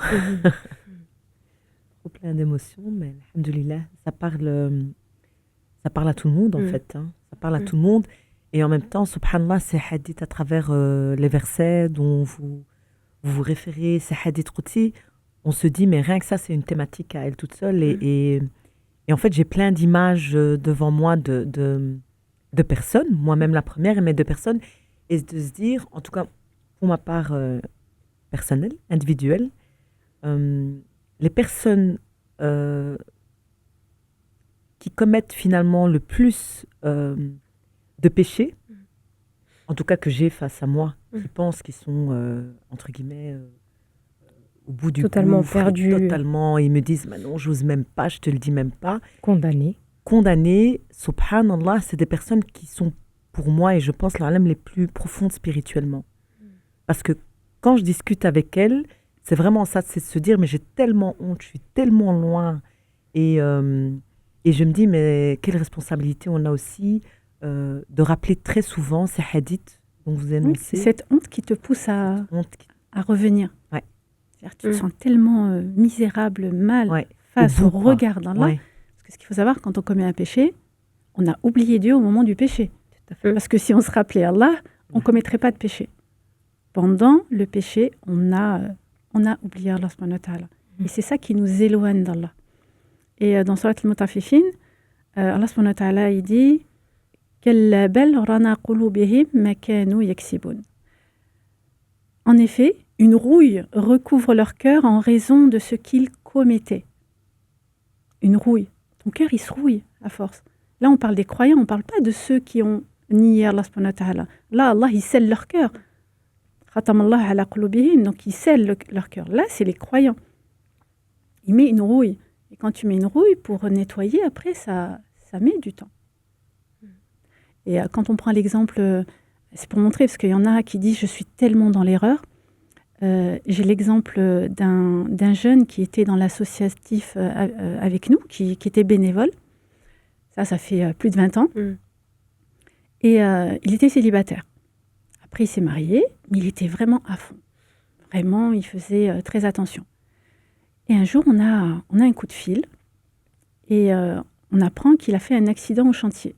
Il est tombé du haut de son échafaudage. En allant le voir à l'hôpital, la première chose qu'il dit, Allah m'a puni et m'a remis les choses à leur place. Je me suis éloignée de lui, j'ai commencé à boire, mais vraiment, et il m'a donné cette occasion de pouvoir revenir à lui. Il s'est retrouvé handicapé, sur fauteuil roulant, et depuis, il vit sa belle vie. Subhanallah, hein, il y en a qui pensent que ce qui nous arrive, c'est la fin des fins, mais c'est un message qu'Allah nous envoie. Je t'aime, reviens. Là, je te donne l'occasion de revenir. Est-ce que tu comprends le message que je viens de t'envoyer? Il est violent, il est dur, mais si tu l'as compris, c'est ça le succès pour toi. Je pense aussi, je ne sais pas si vous êtes OK avec moi, mais je pense que nous, à notre modeste niveau, on doit justement essayer d'incarner en tout cas ces attributs d'Allah subhanahu wa ta'ala, incarner à notre niveau et modestement évidemment parce qu'on n'est qu'une étincelle, et d'être finalement cette oreille attentive et de savoir accompagner les personnes et de ne pas leur fermer les portes, parce que si cette personne est venue te trouver, elle cherche justement cet accompagnement, elle veut que tu lui donnes la main. Prends ce chemin avec elle, accompagne-la jusqu'au moment où est-ce qu'elle le prendra toute seule. Mais en tout cas, on a une responsabilité aussi dans la société. Et c'est pas anodin aussi que... Je me dis, subhanallah al-adim, au temps du prophète sallallahu alayhi wa sallam, il pouvait poser des mots. Comme lorsque Handala va rencontrer Abou Bakr, il va lui dire « Ya Abou Bakr, je suis hypocrite. Quand le prophète est là, je vois le paradis, je vois l'enfer. Mais dès qu'il quitte les lieux, je reviens à mon quotidien. » On parle d'Abou Bakr. Il lui dit « Moi aussi. » Ce lien sincère, aujourd'hui, il doit être développé plus que jamais. Et ça me fait penser à ça justement, le fait d'accueillir l'autre avec bienveillance. C'est que moi, à titre personnel, quand j'entends des histoires en consultation de patients qui vont me raconter soit des péchés que eux ont commis, ou soit des péchés de leur entourage, et que c'est en lien avec la thérapie, la première chose qui me vient en tête, c'est jusqu'où la nefs peut aller. Donc moi, quand on parle de la nefs, c'est de la nefs de tout le monde. C'est-à-dire que jusqu'où on est capable d'aller, et c'est dans le sens où c'est un rappel, en fait presque quotidien de regarde ce dont l'être humain est capable. Donc moi-même, donc de ne pas être dans le jugement de oh mais wow, c'est grave ce qu'elle a fait. Non, c'est que c'est possible. Il y a un monde où c'est possible, donc c'est possible pour moi aussi. Donc c'est d'être toujours dans cette notion de bienveillance et dans cette notion de il y a des péchés qui sont faits sirran alani, il y a des péchés qui sont faits de manière visible et des péchés qui sont faits de manière invisible qu'on ne voit pas. Et il se peut que les péchés invisibles soient pires que les péchés visibles. Dans tous les cas, c'est Allah subhanahu wa ta'ala qui évalue le degré de chaque péché, mais justement de toujours avoir en tête qu'il faut accueillir l'autre avec bienveillance et jamais, jamais juger le péché, surtout s'il arrive, il t'en parle et il a honte. Derrière, ou tu vas le raconter encore pire. Alors, elle a raconté, ouais, tu sais pas ce qu'il m'a raconté. C'est vraiment très difficile à vivre pour cette personne-là. Dalila, beaucoup de personnes qui quand on se repent, on cherche avant tout à plaire à Allah. Mais comment on fait aussi dans un monde où le regard justement de cet autre, de cette société pèse souvent même plus que le nôtre? Comment on peut apprendre à se détacher de ce regard quand on est dans cette quête justement vers Allah subhanahu wa ta'ala? C'est la relation que tu vas développer avec Allah subhanahu wa ta'ala. Plus ta relation, elle sera, on va dire, constante. C'est une discipline qu'il faut avoir.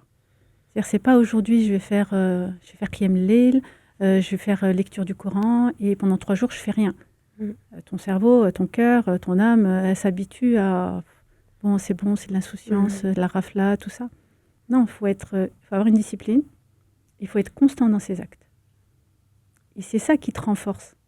C'est ça qui te donne l'impulsion de résister à tous les regards des autres. De toute façon, Allah subhanahu wa ta'ala, il a été clair. Il nous a annoncé la couleur dès le départ. Dans Surat al-Balad, il nous dit « Laqad khalaqna al-insana fi kabad » J'ai créé l'être humain pour une vie de lutte. Donc notre vie, c'est de la lutte. Que ce soit dans l'aisance, que ce soit dans la difficulté. Donc, on doit s'y préparer. C'est le fait de ne pas être prêt à ce qui va nous arriver qui fait qu'on est déçu, tout simplement. Et toi, Wahiba, plutôt, j'imagine, au niveau des patients, au niveau du rejet aussi, cette culpabilité, en fait, qu'ils peuvent avoir. Et ben, généralement, c'est ça qui peut bloquer, tu sais, dans le processus de guérison, le regard de l'autre. Et comme je disais tout à l'heure, Internet n'oublie pas, mais il y a aussi beaucoup de personnes qui n'oublient pas et qui vont toujours rappeler à la personne le péché qu'elle a fait. Alors qu'il faut toujours remercier Allah subhanahu wa ta'ala quand on voit un péché qui a été commis par quelqu'un, de toujours remercier Allah subhanahu wa ta'ala de nous avoir préservés de ce péché. Ça fait écho à ce que je viens de dire tu vois, juste avant, subhanallah. Et l'islam, c'est quand même une religion qui nous enseigne l'éthique de la discrétion. On peut pas, même tout ce qui est, les vices de la langue, le fait d'aller faire le raïba ou namima, de parler, faire de la médisance, c'est quelque chose qui est interdit, c'est quelque chose qui est extrêmement grave.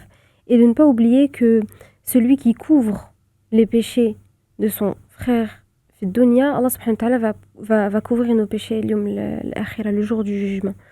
Donc c'est dans cette optique qu'il faut justement essayer de développer la miséricorde au niveau social, et les personnes aussi qui souffrent de rejet social, de travailler leur estime en fait aussi d'elles-mêmes et que de ne pas laisser vraiment l'autre avoir un impact sur la manière dont je me perçois. Et justement, d'avoir en tête tout ce qu'on s'est dit, justement le fait qu'on est tous des pécheurs. Et quand il y a une personne en face de toi qui te fait un reproche ou vraiment qui veut te descendre, en fait, de se dire qu'elle aussi, elle fait des péchés. C'est juste qu'elle te les a pas dit. Et c'est pas dans le sens où il faut se réjouir, ouais, toi aussi tu fais des péchés, puis on se lance la balle. C'est pas dans ce sens-là, mais c'est dans le sens dans le sens où il faut avoir conscience de sa vulnérabilité, de ses failles et de ses faiblesses, et d'avoir la certitude de la miséricorde d'Allah. Quand je donnais cours aux femmes, une fois, il y avait une nouvelle qui était venue, c'était une maman, et elle s'installe comme ça, elle écoute, et après elle dit moi, je ne pourrais pas assister à tes cours. Je dis pourquoi ? Elle me dit parce que je fais trop de haram. Je dis d'accord. Est-ce que c'est à moi de te dire, de te juger, de te dire tu dois pas faire ci, tu dois pas faire ça. C'est pas à moi de te dire ça. Toi, tu viens, tu accueilles, tu écoutes, tu apprends. Et c'est toute seule que tu prendras conscience des comportements que tu dois changer. Moi, je suis personne pour te dire ça. Et je me rappelle, une fois, on m'avait dit oui, moi, j'aime pas venir à tes cours parce que t'es pas... Ah, j'ai dit, toi, tu veux quelque chose de dur et de violent. Dedans. Sauf que c'est pas moi. C'est impossible. Je ne peux pas. Je ne peux pas. Il y a des personnes qui ont besoin de ça. C'est pour ça qu'on parle de profil spirituel. Oui, c'est ça. Mais sauf que moi, je ne peux pas ça. Voilà. Ça me parle énormément, Dalila, parce qu'effectivement, on rencontre beaucoup de sœurs. Et déjà, que l'année dernière, j'ai une sœur qui me dit « Mais non, c'est pas possible, t'es trop laxiste. » Je dis « Mais j'invente rien. Moi, je n'invente rien. J'expose ce que les savants ont transmis et je vous l'expose. Je suis que ce vecteur. Et puis, qui peut prétendre autre chose? Puisque la dernière chose qu'Allah subhanahu wa ta'ala va ordonner au qalam, c'est d'écrire « Rahmati sabaqat ghadabi ». C'est la dernière chose qui a été inscrite au-dessus de son trône. C'est majestueux. J'invente rien.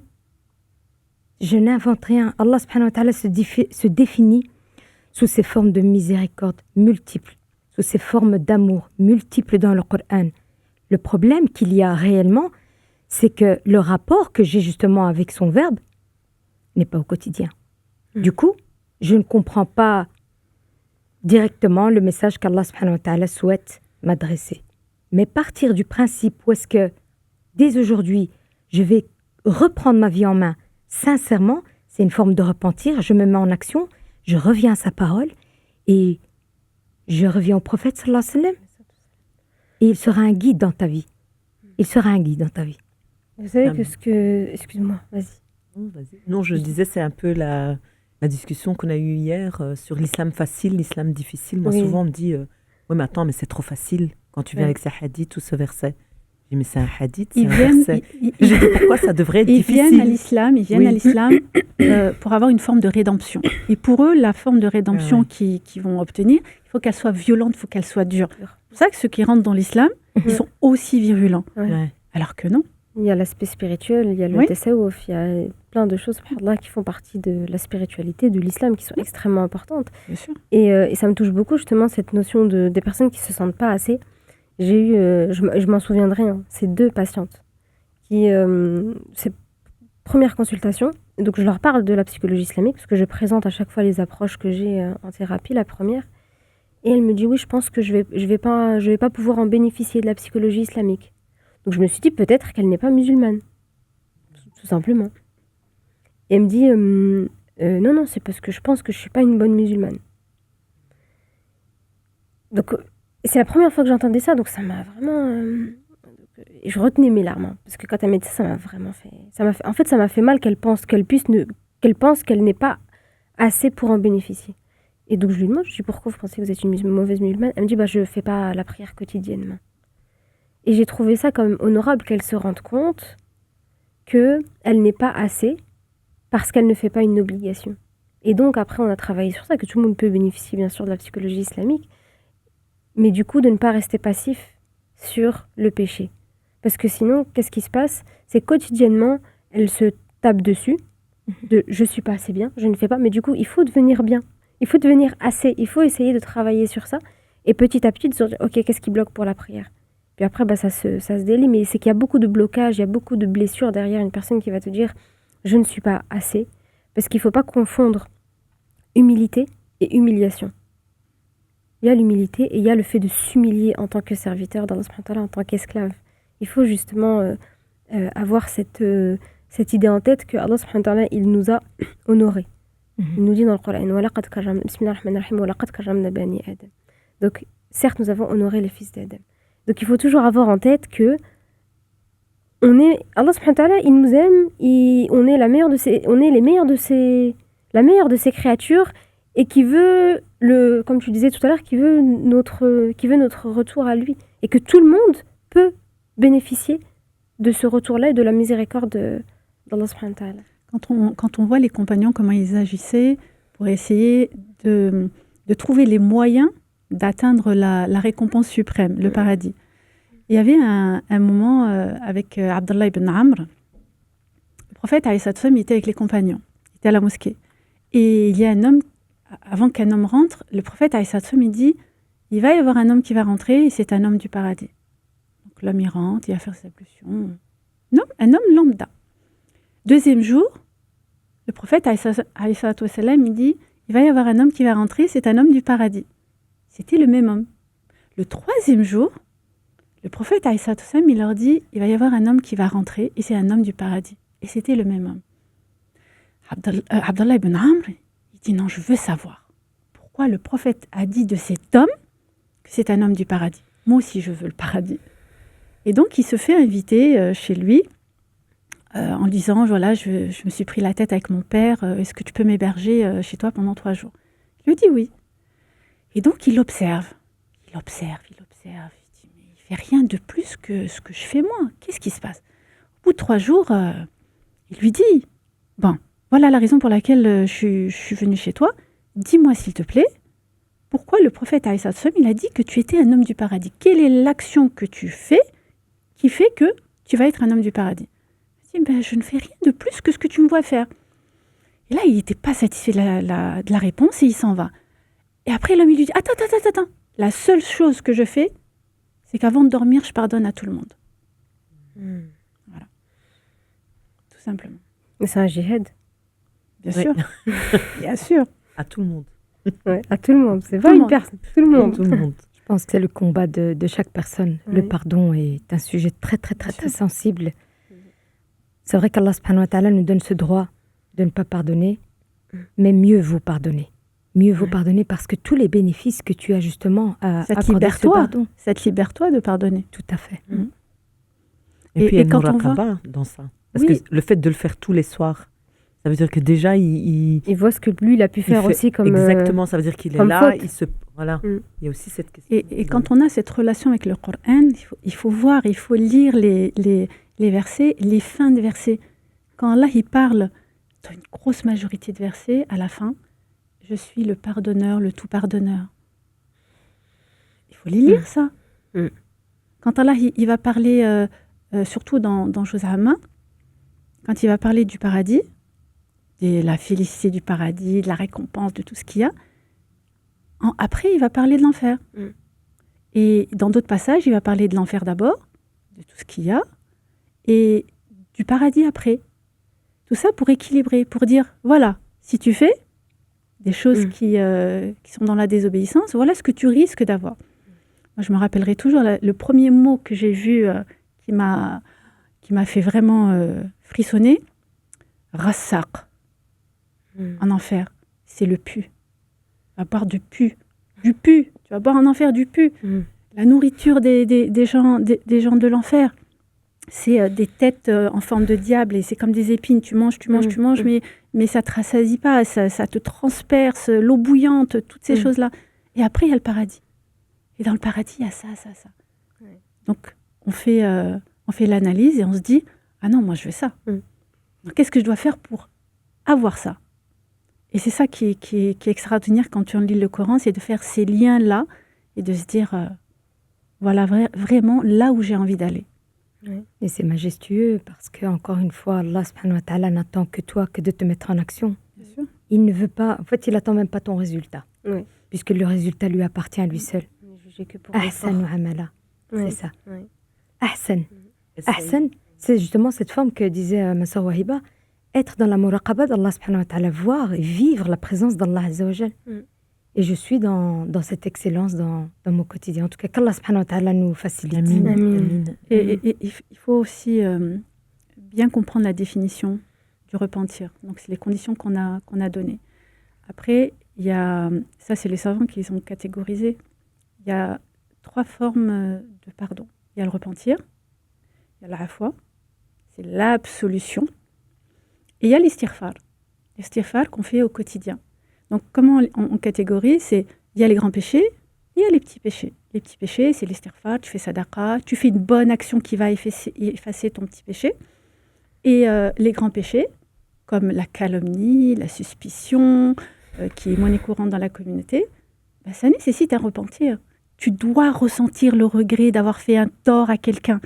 Parce qu'à partir du moment où je prie pas, c'est entre moi et Allah.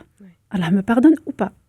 Mais quand je t'ai fait un tort à toi, Wahiba, et que tu n'as pas envie de me pardonner, là, tu te dresses entre moi et Allah. C'est-à-dire qu'Allah, il te dit, non, moi je ne pardonne pas. Elle ne veut pas te pardonner. Je suis juste. Tu lui as fait un tort, tu dois réparer. À quel point la dignité de l'être humain est super importante pour Absolument. Allah subhanahu wa ta'ala. Mais bien sûr, quand tu touches une personne parce que tu as calomnié, parce que tu as dit des choses, parce que tu as suspecté que cette personne était... Mais c'est grave. Et c'est effrayant de voir à quel point des actions qui ne sont pas apparentes, se trouvent à l'intérieur, peuvent être aussi dévastatrices pour nos bonnes actions et pour notre cœur. Donc oui, ça nécessite un repentir. Et l'istighfar, comme le prophète alayhi salatu wassalam, il disait que lui, il faisait l'istighfar plus de 100 fois par jour. Voilà. Donc on fait l'istighfar, les bonnes actions, parce que le prophète alayhi salatu wassalam, il disait que quand tu fais une bonne action, ça efface la mauvaise action. Rien que quand on fait la salat, d'une salat à une autre, eh bien quand tu commets une erreur, Allah, il efface tes erreurs, les ablutions aussi. Donc tout, Allah, il nous met tout sur la table. Et en plus, ça, subhanallah, le rappel d'Allah, il est en réalité présent tout au long de notre vie, mais tout au long de l'année. C'est-à-dire que quand on fait des péchés dans la journée, on a donc les prières, 5 prières par jour. Ensuite, pour les péchés de la semaine, on a le vendredi qui est là pour nous rappeler. Ensuite, on a le mois de Ramadan qui est là pour nous rappeler de manière annuelle. Donc, on a le rappel quotidien, le rappel hebdomadaire et le rappel mensuel, une fois dans l'année, le rappel annuel. En fait, Allah subhanahu wa ta'ala ne veut pas te retrouver dans le même état. Ouais, à chaque fois, il te donne C'est ça, une opportunité de devenir meilleur. Je ne peux pas prier ma prière de l'Asr sans avoir été meilleure que celle de Dhuhr, et ainsi de suite. Et c'est un processus juste majestueux qu'Allah subhanahu wa ta'ala nous offre. Vous pouvez atteindre le meilleur de vous-même, mais mettez-vous en action. Et saisissez justement ces moyens qu'il met à notre disposition. Et la prière, il y en a qui pensent, oui, je prie mes 5 prières par jour, mais ça ne suffit pas. La prière que tu fais, c'est une obligation. C'est blemzitek. C'est-à-dire que, voilà, c'est-à-dire que tu as mis juste un pied sur la première marche. Et le prophète, alayhi salatu wassalam, il nous dit que la prière de celui dont le comportement ne change pas est comme celui qui n'a pas prié. C'est fort. Parce que la prière, elle est là justement pour changer ton comportement, pour t'améliorer. Et si elle ne t'améliore pas, tu as juste fait de la gestuelle. C'est qu'on n'a pas compris la profondeur Tout à fait. de la prière. Et ça me fait penser aussi à quelque chose, cette notion de retour vers Allah, à quel point il veut notre bien quotidiennement, mensuellement, annuellement. C'est qu'il y a 2 types de miséricorde. Il y a la rahma khassa et la rahma amma. La rahma amma qui est la rahma générale, qui est pour tout le monde, le fait d'avoir le jour et la nuit, le fait de pouvoir dormir, le fait d'être dans l'obscurité et de profiter justement de le croyant la nuit. Et le non-croyant. Voilà, pour le croyant et le non-croyant, c'est vraiment une rahma de manière générale. Le soleil se lève pour tout le monde et la lune aussi. Et ensuite, on a la rahma khassa, qui est la rahma individuelle dont chacun d'entre nous bénéficie. Mais elle bénéficie à celui qui veut l'avoir. Et le repentir en fait partie. Le fait de voir qu'Allah subhanahu wa ta'ala nous a donné l'opportunité de nous repentir, c'est une forme de rahma khassa qui a été faite pour cet individu à un moment donné, subhanallah. Et il y a aussi comprendre la différence entre l'afou, l'absolution, et le repentir, le pardon. Le repentir, Allah, il te pardonne. Mais ton péché est toujours inscrit dans ton livre. C'est-à-dire qu'il n'y aura plus les conséquences du péché, mais le jour où tu rencontreras Allah, tu liras ton péché devant Allah, devant tout le monde. L'afou, c'est quand Allah, il efface, il gomme le péché de ton livre. Un formatage. Voilà. Donc, il n'existe plus dans ton livre. Quand tu te retrouves devant lui le jour des comptes, il n'y a plus rien. Il n'y a plus rien. Et Aïcha, elle avait rapporté un hadith du prophète alayhi salatu wassalam. Elle a dit, Allah, il aime l'afou. Et c'est vraiment cette... d'ailleurs, on le retrouve pendant le ramadan. Hein. C'est vraiment le moment, l'instant de l'année où on va multiplier cette demande de pardon, ce afou qu'Allah, il aime. Pour justement espérer obtenir cette absolution. Et ça, c'est extraordinaire. Le Graal. Ouais. Hana, quand on parle du hadith qui dit celui qui humilie son frère pour un péché, Allah le mettra à l'épreuve du même péché. Est-ce que tu peux nous aider à méditer sur cela? Parce que ça aussi, on oublie, c'est une des conséquences. Alors ici, on vient justement au rapport que je dois avoir avec mes frères et mes sœurs dans la communauté. C'est-à-dire que je dois être cet instrument, ce vecteur de sitr, de secret entre lui ou elle et moi. Et je suis censée justement l'accompagner dans le fait qu'elle vienne te confier cela. Tu ne dois pas l'exposer. Alors encore une fois, il y a des histoires justement qui nous bouleversent et qui nous touchent et qu'on souhaiterait partager. Mais encore une fois, on n'évoque pas le nom. On ne donne pas d'indice justement pour reconnaître de qui est-ce qu'il s'agit. Je dois être cette oreille attentive et je dois lui donner cet espoir qu'Allah subhanahu wa ta'ala nous donne. Rire de lui, très certainement, je ne quitterai pas cette terre sans avoir commis le même péché. C'est-à-dire que de moi à toi, on est pareil. De moi à toi, on est pareil. Tu peux trébucher. Aujourd'hui, j'ai cette force de t'accompagner. Je vais t'accompagner, mais je ne peux pas rire de toi. Donc, c'est vrai que on doit réaliser que lorsqu'une personne tombe dans le péché, on doit être ce vecteur d'espoir et on doit être là pour cette personne. C'est important. Sinon, en réalité, c'est pas suffisant que de prier chez toi à la maison sur ton tapis de prière, cette relation que tu as avec Allah subhanahu wa ta'ala. La relation avec Allah, elle doit se manifester de manière horizontale. Alors, le repentir, on entend bien, donc il y a différentes formes de repentir. On commet des péchés. Enfin, tout le monde commet petit péché, grand péché. Différentes formes de pardon. Différentes formes de pardon aussi. Mais le fait que justement, la personne, on se dit, on revient. En fait, voilà, c'est limite un peu dans le désespoir. Tu dis, OK, là, je fais ce challenge et j'essaie de me reconnecter et je regrette et je recommence. Le fait de recommencer peut te mener justement, enfin, on en discutera, vous en avez déjà discuté du désespoir. Mais Wahiba, comment aussi on fait pour sortir de cette forme de culpabilité? Parce que le fait justement de faire ce constat et de se dire, mais allez, mais pourquoi je recommence et qu'est-ce qui se passe et La culpabilité, elle devient problématique et même, je dirais, entre guillemets, pathologique quand on reste figé dans cette culpabilité. C'est-à-dire que lorsque c'est de l'autoflagellation, lorsque on s'empêche de revenir finalement vers Allah subhanahu wa ta'ala, alors qu'il nous a dit qu'on peut revenir vers lui. Donc travailler encore une fois, la bonne opinion d'Allah subhanahu wa ta'ala. Et je dirais après, quand on refait tout le temps le même péché, peut-être aussi aller creuser pourquoi est-ce qu'on fait tout le temps le même péché. Et il ne faut pas que la culpabilité, elle mène vers une autodestruction. C'est-à-dire que cette culpabilité, elle doit être saine, parce que c'est normal de culpabiliser. Attention, il faut culpabiliser quand on fait un péché et se sentir mal. Mais il ne faut pas que ce soit quelque chose qui nous bloque dans le processus de repentir. Et ça doit être quelque chose qui nous tire vers le haut.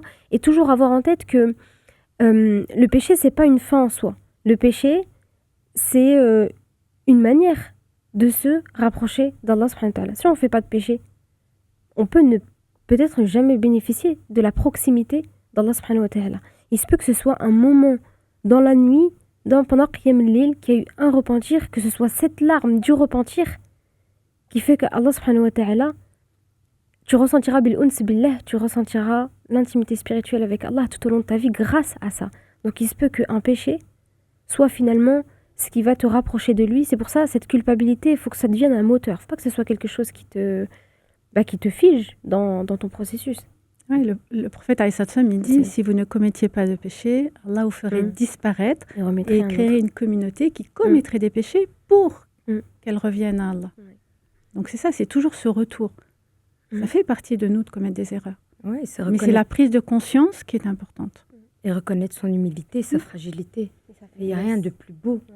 Et de ne pas être tout le temps dans... Tu sais, quand tu fais une bonne action, et puis l'ego, il peut prendre le dessus, et puis l'orgueil.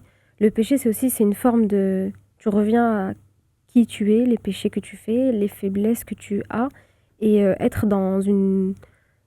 Ne pas être dans une désobéissance... Enfin, être dans une désobéissance, mais humble. C'est-à-dire que tu as désobéi, mais tu reviens dans ce subhanahu. Et éviter cette obéissance, mais orgueilleuse. Même si les deux ne se... Il vaut mieux pas les deux. Mais d'essayer quand même de travailler sur ces deux penchants. Subhanallah. Dalila, quand on dit la porte du repentir ne se ferme jamais, est-ce qu'elle se ferme jamais éternellement, doniaouian, je ne sais pas comment dire, ou à chaque fois qu'est-ce Alors, que- il y a un hadith qui dit que la porte du repentir restera ouverte jusqu'à l'apparition d'un des signes de la fin des temps. Et le signe de la fin des temps, qui est un des grands signes de la fin des temps, c'est quand le soleil se lèvera là où il a l'habitude de se coucher.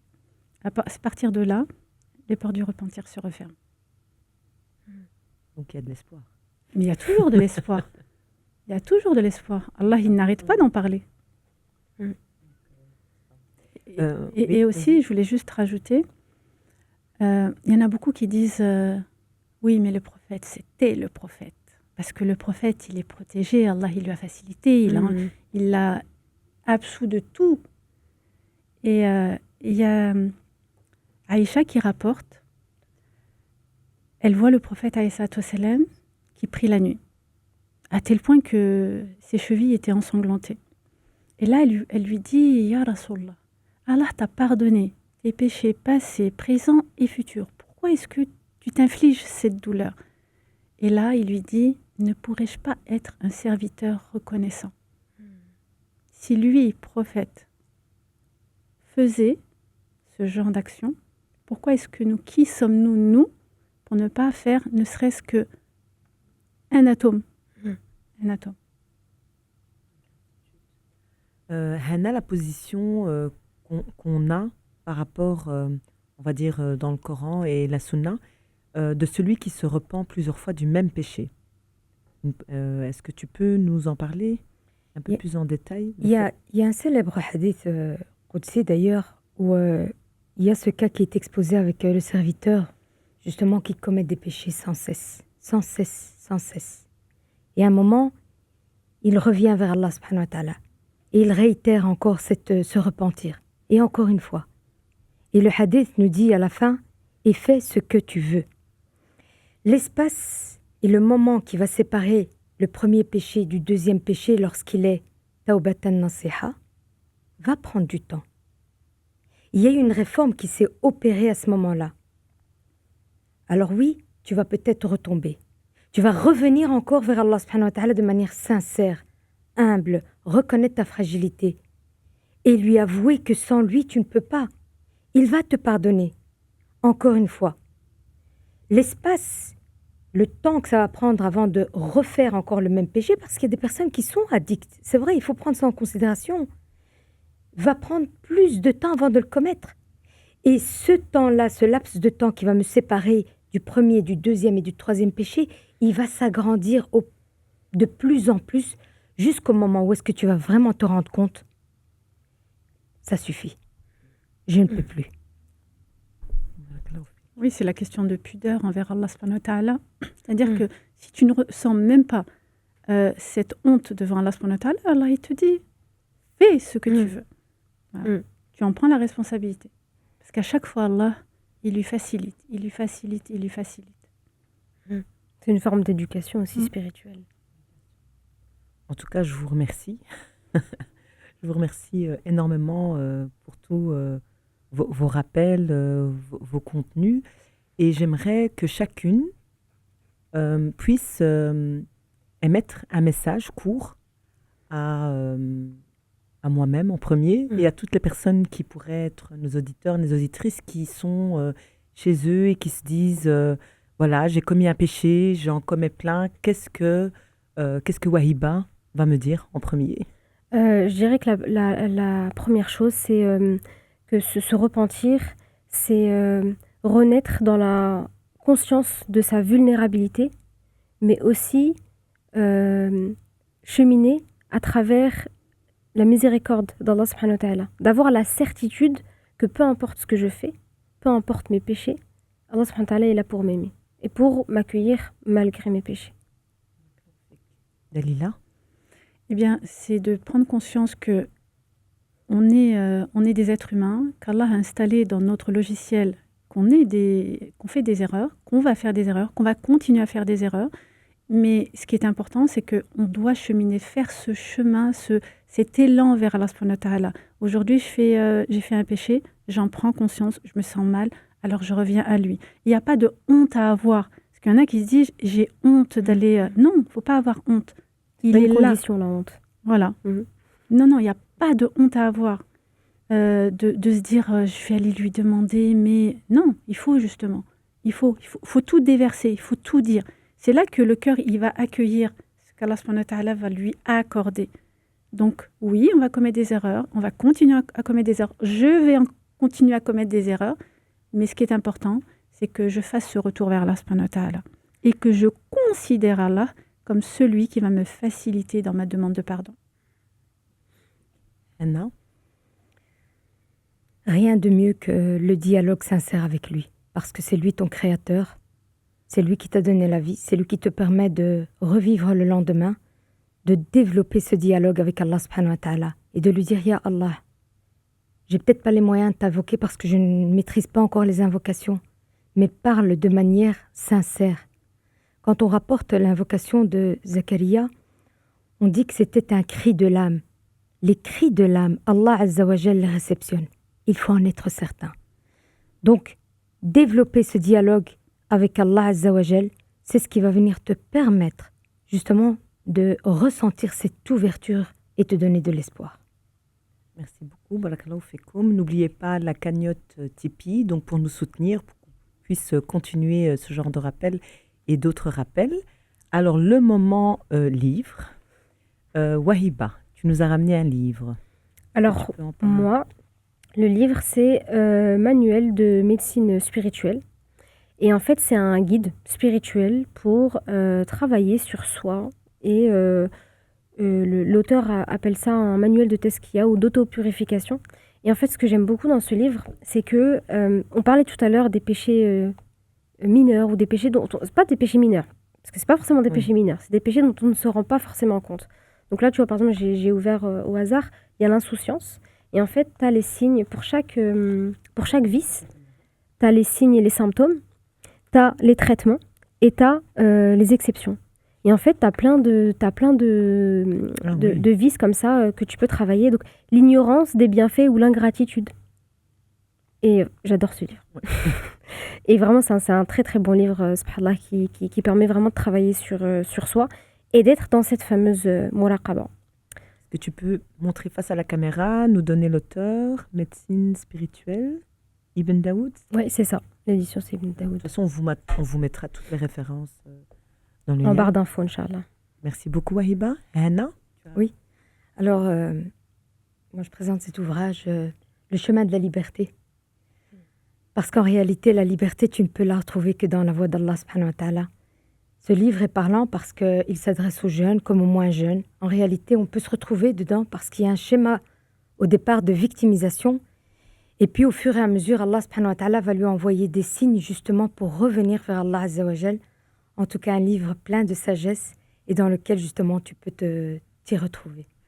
Merci beaucoup. De Sofiane Meziani. Sofiane Meziani. Tu peux le montrer face à Oui, ta caméra? voilà. Le chemin de la liberté. Barakallahu fekoum. Moi, je suis la mauvaise élève, j'ai oublié. Est-ce que péché, pas péché, repentir? Non, tu as été sincère.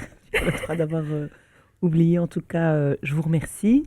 Ma petite conclusion, le repentir, c'est une main tendue d'Allah vers chacun de nous. À tout instant, quelle que soit la faute, quel que soit ton passé. C'est un retour vers Allah, mais aussi un retour vers soi, vers cette part pure de notre âme qui n'a jamais cessé d'espérer. Oui, la société peut juger. Oui, la société peut te rejeter.